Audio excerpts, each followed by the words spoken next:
Okay na. Kanang protestant po, imo po ng protestant. Dili. Mismo na sa tawag in standard reference, classified mo as protestant.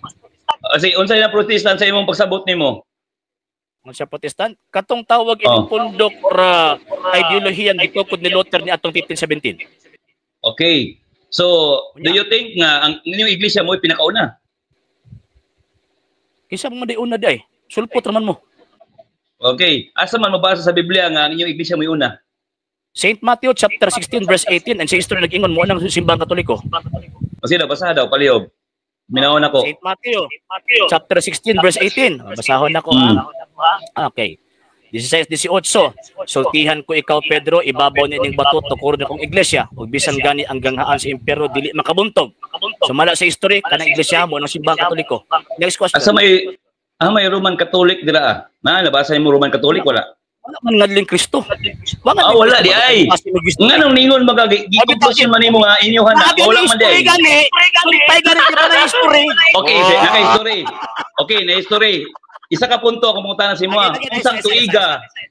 Unsang tuiga nga gidawat ni Peter. Pamino sa. Ako sang tawag ani sa imo ha. Ako sa ipakita sa imo ang tawag in reference. Na imapog kaayo imuhan ning gubaon pod no. Ngilad mo pug kayo gimuhan ning tawag ining gubaon. Dili lang ha. Gusto di kag ingon ani nga lagbas-lagbas lang Mr. ano? Mr. Tawag ining Rosales, di ka gusto ka ng formal no? Sige. Sige ato ning lagbas-lagbaso nimong argumento. Tan-aw nato ha. Okay, slides. Dili lang. Ako asang tawag ining basa kimo man akong basis niya mismo gani sa inyo hang tawag ining faith niingon ka nga tawag anang dili mo Bible alone nya pagkaman pangutan-on ko nimo about Bible alone imo mura kag iro kaon ni imong kagulingong sinuka. Sige ako aning tan-awon ha ako aning tawag ining basahon mo niya akong reference nga kanang giingon St. Matthew chapter 16 verse 18 refer na sa gitawag og simbahang Katoliko diha. Sahon ako ha. Diyan. Okay. New Book of Knowledge. Yan. New Book of Knowledge. The history of the Roman Catholic Church began in Upper Rome in Jerusalem almost 2,000 years ago. Jesus founded the church to carry his message of salvation to all men. Another reference. World Almanac in Book of Acts edition 1999. Roman Catholics traditionally founded by Jesus who named St. Peter the Presbyter. Kinsa man ka mosupak ana? Okay, nahanap ko ana, duha ko gi-present ha. Biblia, okay. Nganli, imong history mo ng simbang Katoliko. Next question.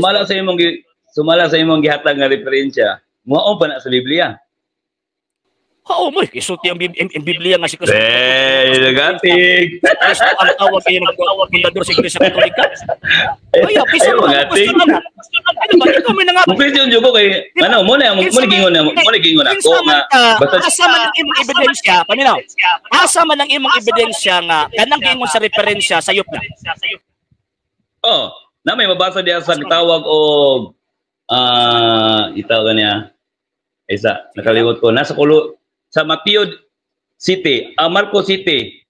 Tres pa yun sa 9. Ngaon sa man. Na may yun mga tulumanon. Inyo, mana? Hindi, reference ang atong gisgutan. Standard reference sa tulumanon. Saan mo tawag? Sa yung Bible, dili na reference. Argesino. Argesino. Kanang gingon ba, gibasihan na to ba, Mr. Rosales? Dili ba? Klaro na ko, kanang Bible, dili din na reference. Ilis-lihis. Sino? Di kumbaga daw palihog. Ang Bible, dili ba na siya part sa reference? Kumbaga palihog. Yes.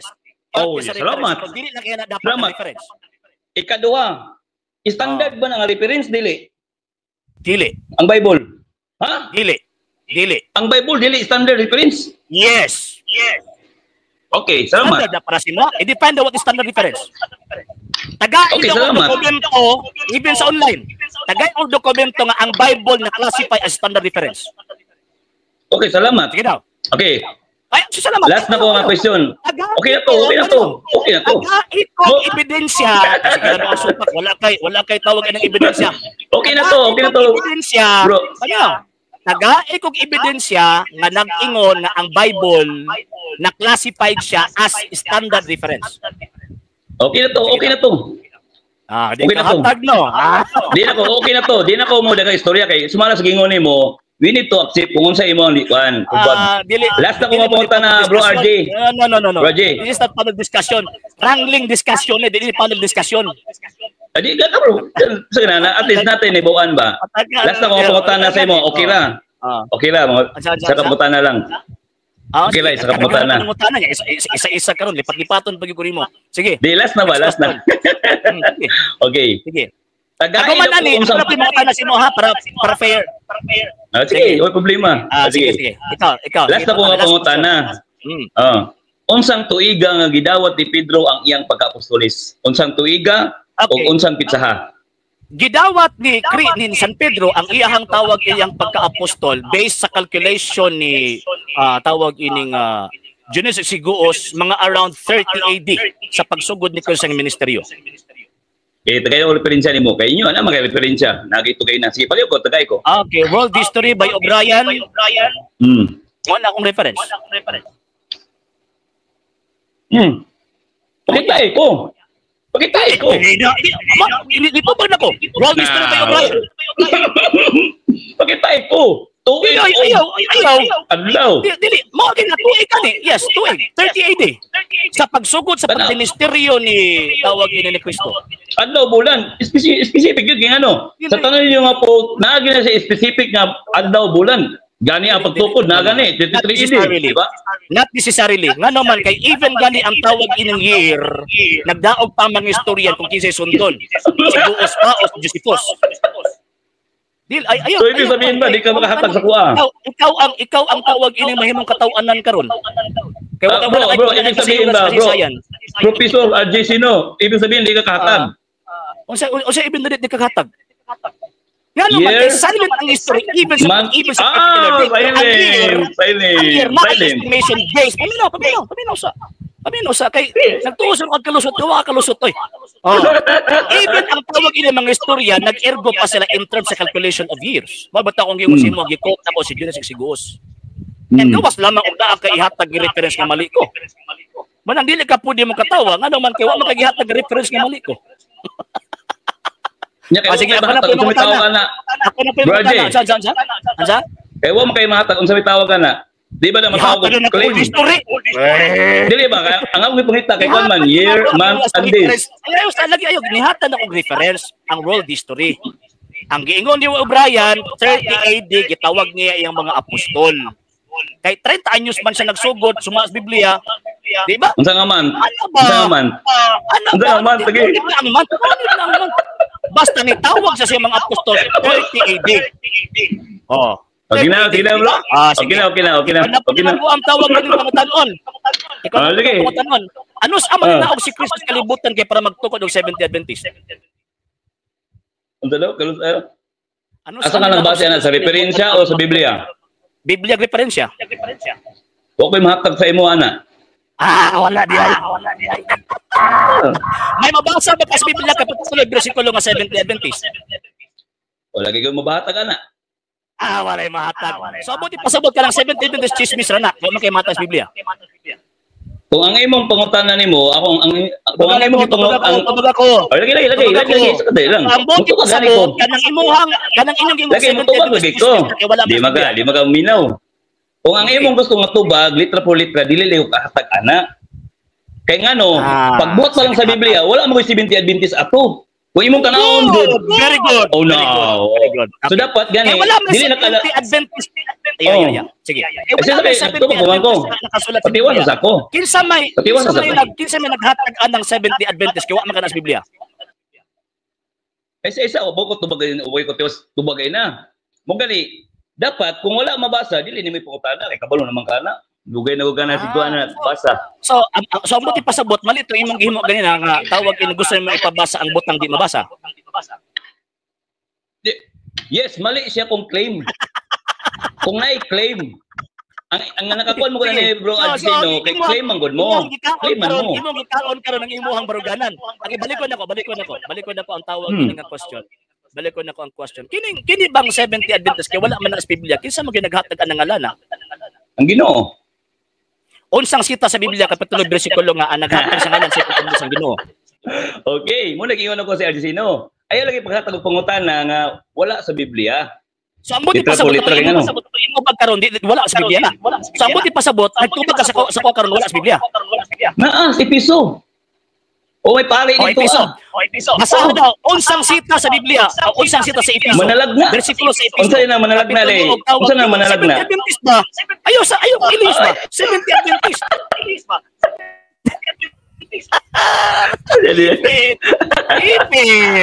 Ipit. Sunod, next question. Next question. Gigamit nimo ang Episo Kapitulo 4, versikulo 11. Nay mabasa 70 Adventist? Nay manalagna. So pag banalagna 70 Adventist na. Apil na dia. Unsang sitas kapitulo bersikulo nga pag yung banalagna apil ng 70 Adventist. Daghan. Sige, basa. Nga pa yung banalagna 70 Adventist na. Sige. Sumala lagi sa mabasa ug masabot. Sumala sa mabasa sa masabot. Basta manalagna gani. Apil na dia iti. 70 Adventist. Gigamit para makaingon ta nakasabot kas Biblia. Unsa to? Unsa? Ingon man ka sumala sa mabasa og nasa masabot. Unsang klase nga tools of interpretation imong gigamit para nakasabot kas Biblia. Murag wala kay ko loading kay ko ana bro Adisino. Oh, nang ano ingon man ka mababasa masabot. Pagkahuman. Loading ko na. Unsa nga loading at least admitido. Loading ko na. Okay. Ikaduhan ako nga tawag ini nga question.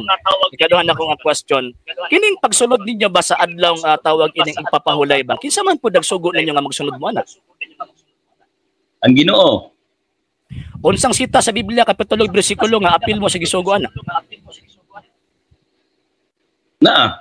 O dili si Binti Adventist kay lahi biya ka ngayong pagkataon nimo si Binti Adventist. Isa maginig-ingon nimo nga tawag ini apil ang si Binti Adventist ana. Kabalo na ko sa ulo sa plus. Kay wala man kas Biblia. Kinsa maginig-ingon nimo nga apil ang 70 Adventist ana? Bro, Gisino, bisa pagtagaan ka isa ka sako nga verse, mingon ni ka asa mang 70 Adventist. Isa lang gipangayo ani si kasako, isa lang ka buok. Ako gipangayo lang isa lang ka buok. Bisag usa. Maglisod ka. Di ba paminaw? Tagay na ko bisag usa nga kanang tawag ining 70 Adventist gisugo na apil sa pagpahuli sa adlaw ipapahuli. Basta biblika lagi ta, basta 70 Adventist lagi Gisino, dili lagi na mabasa. Basta litra po litra. Di mabasa. Pero naman siya. Kaya na naman si balik ka na, oy. Kaya di naman tawag ining mabasa litra po litra. Lagi ba? Kaya di naman tawag ining mabasa litra po litra. So bugos na inyong teaching. Nga nagtuo magbutang nga di mabasa. Kinsa nag-ingon nga bugos? Ikaw nag-ingon nga di mabasa.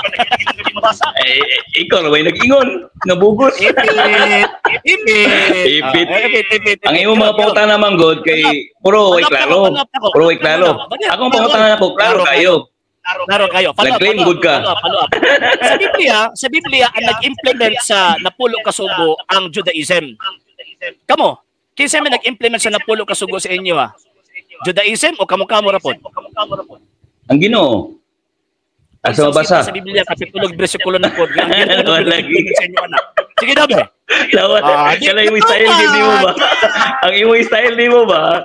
Pero kay style nimo kay ano? Ngayon sa Biblia, pagbasa sa Biblia, asan si Binti Adventist? Wala na naman kay mo on inyong teaching. Kabalo ka, dili ko. Kabalo ka, dili ko mo kayo mo bukuan sa imo, mo argument sa imo kanuman. Kabalo na ko sa imo dagan gud. Hikaw. Pag mabasa mingon di ka asa man si Binti Adventist. Punto din na. Kabalo ka na mahikog ka. Nga naman kay admitido ka kay wala man kas Biblia ang 70 Adventist. Kinsa man gyud naghatagan ng ngalan nabi? Ang nakanindot lang dia bro Adjusino kay kami dili bi mga claimer. Kamu manggod kay claimer manggod mo na nakapayat sa inyo.